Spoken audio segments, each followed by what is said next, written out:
दोस्तों, इस धरती पर जन्म लेने वाला कोई भी इंसान अमर नहीं होता। जिस इंसान ने धरती पर जन्म लिया है उसकी एक ना एक दिन मृत्यु अवश्य होगी। लेकिन क्या आपको पता है कि मृत्यु के बाद आत्मा का क्या होता है? या मौत के 24 घंटे के अंदर आत्मा वापस अपने घर क्यों आती है और वह कितने दिन तक धरती लोक पर अपने घर में रहती है?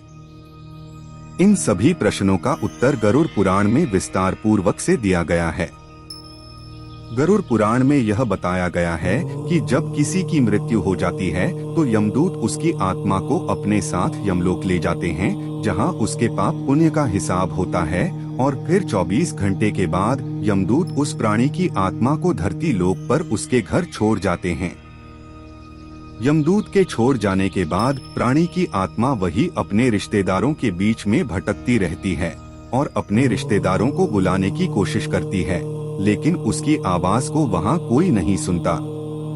यह सब देखकर मृतक की आत्मा बेचैन हो जाती है और जोर जोर से चिल्लाने लगती है, तब भी उसकी आवाज को कोई नहीं सुनता।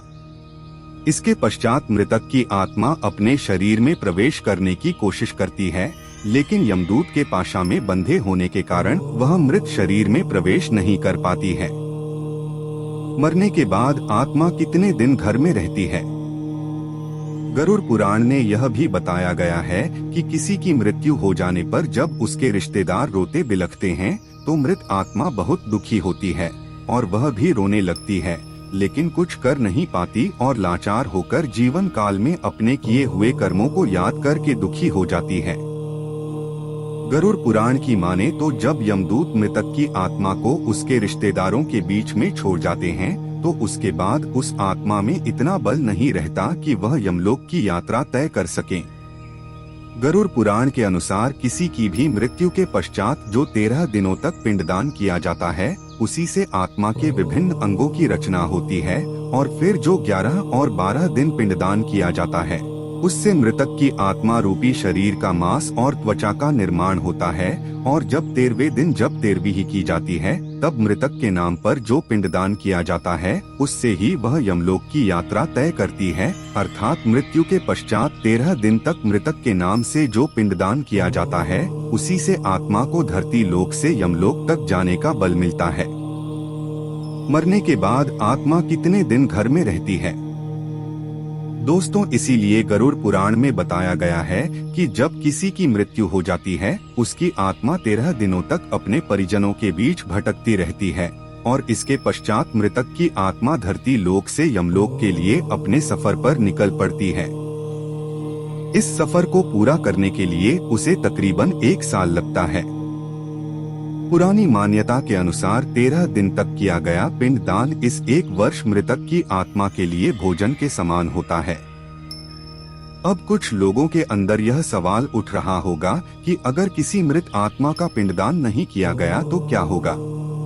इस बात का जवाब भी गरुड़ पुराण में विस्तार पूर्वक दिया गया है, जिसके अनुसार जिस मृतक आत्मा के नाम का पिंडदान नहीं किया जाता उसे 13 दिन के बाद यमदूत घसीटते हुए यमलोक ले जाते हैं, जिसकी वजह से मृतक को सफर में काफी दुख झेलना पड़ता है। इसीलिए हिंदू धर्म के अनुसार 13 दिनों तक पिंडदान किया जाना आवश्यक है।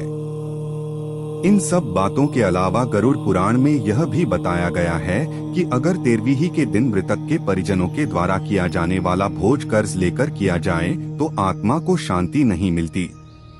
मृतक की आत्मा को इस बात से काफी दुख होता है और वह मन ही मन यह सोचता है कि काश वह अकेले ही यह कष्ट भोगता।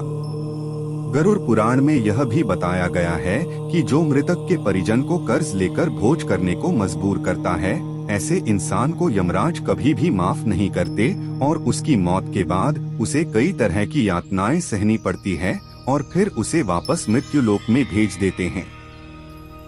गरुड़ पुराण में यह भी बताया गया है कि जो व्यक्ति अपने जीवन काल में पुण्य कर्म करता है उसे यमदूत मृत्यु के पश्चात अपने साथ यमलोक ले जाते हैं और ऐसे व्यक्ति को मृत्यु लोक से यमलोक की यात्रा के बीच में कोई भी कष्ट नहीं झेलना पड़ता। इसी तरह जो इंसान अपने जीवन काल में बुरे कर्म करता है उसे यमदूत पूरे रास्ते कई तरह की यातनाएं देते हैं, जिससे वह थर थर कांपने लगता है और यमदूत से बार बार हाथ जोड़कर माफी मांगता है, लेकिन यमदूत उसे माफ नहीं करते। इसके बाद जब पुण्य करने वाली आत्मा यमलोक पहुंचती है तो यमराज उसे स्वर्ग लोक भेज देते हैं, जबकि पापी आत्मा को उसके द्वारा किए गए बुरे कर्मों की सजा भुगतने के लिए नर्क भेजते हैं और सजा खत्म होने के पश्चात वापस ऐसी आत्मा को निम्न योनि में मृत्यु लोक पर भेज दिया जाता है। अब आपको समझ आ गया होगा कि आखिर मृत्यु के 24 घंटे के बाद आत्मा वापस अपने घर क्यों आती है। उम्मीद है कि आपको ये वीडियो पसंद आई होगी। अंत तक बने रहने के लिए आपका शुक्रिया।